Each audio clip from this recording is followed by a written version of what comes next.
Nouvelle nuit d'émeute à Ferguson. En novembre dernier, des violences éclatent après la décision de ne pas poursuivre un policier blanc pour la mort de Michael Brown, un jeune noir non armé.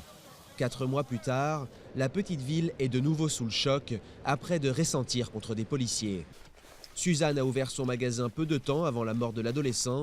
Depuis, les affaires tournent au ralenti.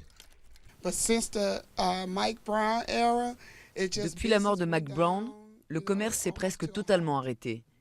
Ils ont encore peur que la situation n'explose à tout moment. Et personne ne veut être pris dans cette spirale chaotique. Voilà la situation.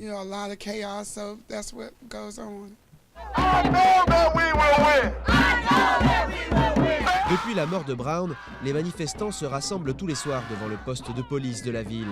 Des manifestations qui ont redoublé d'intensité après la publication d'un rapport officiel détaillant les pratiques racistes des forces de l'ordre. Et même si plusieurs responsables ont déjà démissionné, pour certains manifestants, il reste beaucoup à faire. Un des problèmes principaux, c'est que l'ancien système ne fonctionne pas. Maintenant, on a enfin la possibilité d'être représenté par des gens qui agissent vraiment dans l'intérêt du peuple de Ferguson, afin, on l'espère, qu'il y ait des changements. Les attaques qui ont blessé 2 policiers mercredi ont ravivé les tensions au sein de la communauté. Car si les manifestants ont condamné cette attaque, certains mettent directement en cause la légitimité des forces de police de la ville.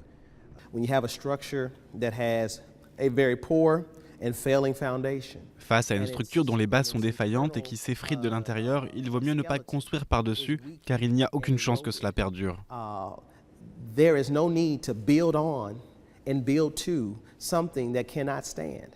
Sous le projecteur des médias depuis des mois, Ferguson peine à se sortir d'une spirale de violence. Aujourd'hui, la plupart de ses résidents espèrent bientôt retrouver une vie normale. Pour certains commerçants, il en va de leur survie.